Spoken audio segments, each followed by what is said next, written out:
कृष्ण। आज एक बात बताता हूँ के लिए चाहता हूँ, बहुत महत्वपूर्ण बात है कि हमारा इतिहास की बात है।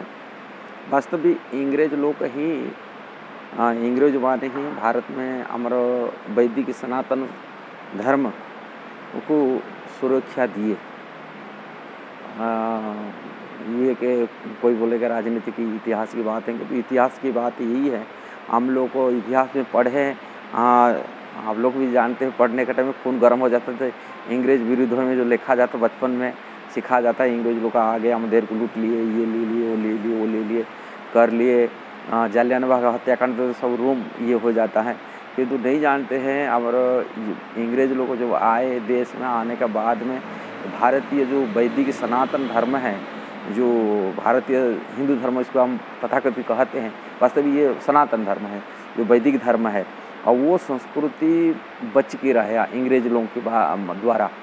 इसलिए सनातन धर्मी की जो जिनकी सुदबुद्धि था उस टाइम में इंग्रेज लोगों को विशेष करके सपोर्ट दिए थे, साथ दिए थे, जिस कारण से धरती हमारे भारत में विशेष करके जो लंबी टाइम से विदेशी आक्रांत जो माने कट्टरवादी मुस्लिम ये से बचा, नहीं तो ये देश करीबी 700-800 साल तक मुसलमान की कब्जा में रहा था, जो कट्टरवादियों की, जिसके कारण से देश पूरी लूटा भी हुआ था। अरब जितना आज भी देखे, जितना अरब का धन है, जो सोना है, ये भारतीय ये से यहाँ लूटा है। गजनी 17 बार अटैक करके लेके गया था सोमनाथ मंदिर को, कितना धन समृद्धि था होता होगा। इसलिए देश में लूटा हुआ था। अरब की वहाँ से यहाँ से गया था, पूरी भारत से गया था, और वो भारत को लूटा गया था। किंतु भारत में लूटा होने के बाद में भी देश में बहुत सारी छोटे छोटे राज्य में बंटवारा हो गया था, और मुसलमान शासक में ये पूरी शासित हुआ था। किंतु ये देश की मूल जो संस्कृति था, ये धरती का जो मूल संस्कृति था, जो सनातन धर्म, ये लुप्त अवस्था में तथाकथित समय से लुप्त हो गया जैसे लग रहा था।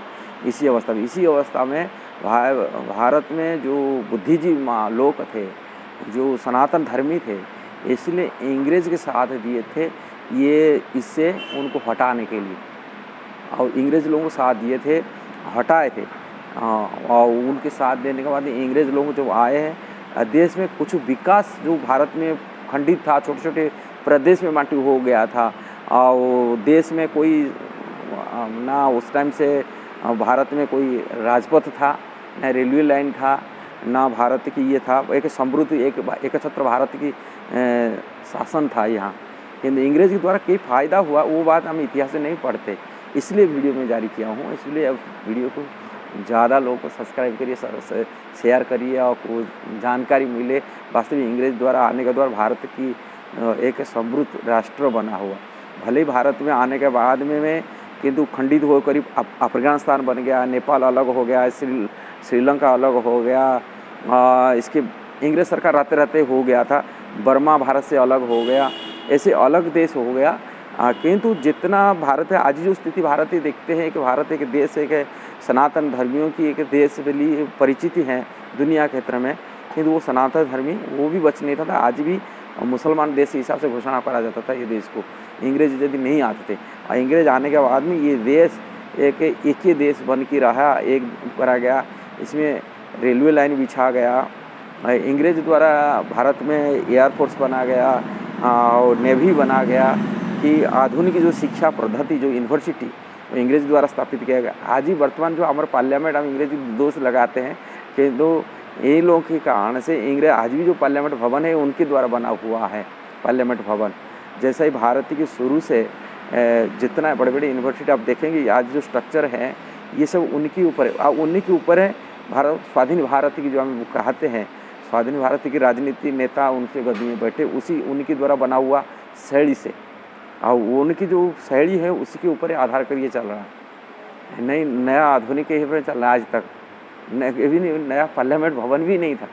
इसमें भारत में पूरी राजपथ से लेकर की सारी ये पुणे, इसके बाद धीरे धीरे समय के अनुसार हर देश विकास करता है। भारत विकास करता है। किंतु यदि अंग्रेज नहीं आता था, भारत और 50 साल पीछे हो जाता है कि 100 साल पीछे हो जाता था विकास होने के लिए। पता नहीं कब होता था भारत एक समृद्ध राष्ट्र बनता, कारण उन्होंने समृद्धि बनाए थे। नहीं तो आज ही जैसे ही अलग अलग छोटे छोटे देश में बंटवारा हो सकता था, ये था। अंग्रेज के खिलाफ तो हम तो जानते हैं, किंतु वास्तविक इतिहास यदि इतिहास छात्रों कोई छात्रों को पढ़ेंगे, पूछेंगे, बताएंगे, ये जानकारी है।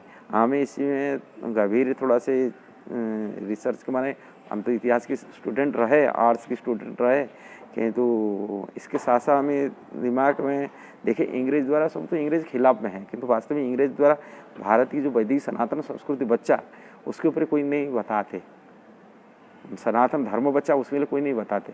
ये भी नहीं सनातन, इसलिए अंग्रेज विरोध में आरएसएस जो भारत में 1925 से आरएसएस बना हुआ था, भारतीय के स्वयं राष्ट्रीय स्वयंसेवक संस्था बना हुआ था, किंतु वो संघ कभी अंग्रेज के खिलाफ में नहीं गया था। आपको ये चमत्कारी बात बताता हूँ, कभी नहीं गया। इतिहास जो जानते हैं, पढ़ते हैं, वो सबको मालूम है बात है। कभी अंग्रेज सरकार के विरोध नहीं गया। क्यों? कारण सनातन धर्म उन्हीं के द्वारा बचा हुआ था, और अंग्रेज के द्वारा भारत की कोई भी धार्मिक क्षेत्रों पर आक्रमण नहीं किया गया। जैसे ही पहले आक्रमण धार्मिक स्थानों को ध्वंस किया, जैसे अयोध्या पर नष्ट हो गया, कि हमारा जन्म स्थान कृष्ण जन्मभूमि नष्ट हो गया था, कि ये भी नहीं जगन्नाथपुरी पर भी धावा बोला गया था, ये हर जगह धावा, किंतु अंग्रेज के द्वारा बना गया था। अंग्रेज द्वारा पुनः वो धार्मिक संस्कृति को पुनर्जागरण किया गया था। ये इतिहास है भारत की। इसलिए अंग्रेज, हम तो पढ़े इतिहास में, किंतु जो इतिहास पढ़े खाली अंग्रेज का विरोध में पढ़े हुए, किंतु अंग्रेज आने द्वारा भारत की जो विकास हुआ, वो विकास कथा कभी नहीं पढ़े थे। भारत की जो संस्कृति की विकास हुआ, भारतीय वैदिक सनातन धर्म की विकास हुआ, वो बात में कभी नहीं पढ़े नहीं। इसलिए हम लोग इस संस्कृति की इतिहास को ठीक ठीक जानकारी के लिए इसको ज़रूर शेयर करिए, सब्सक्राइब करिए, लाइक कमेंट दीजिए। हरे कृष्णा।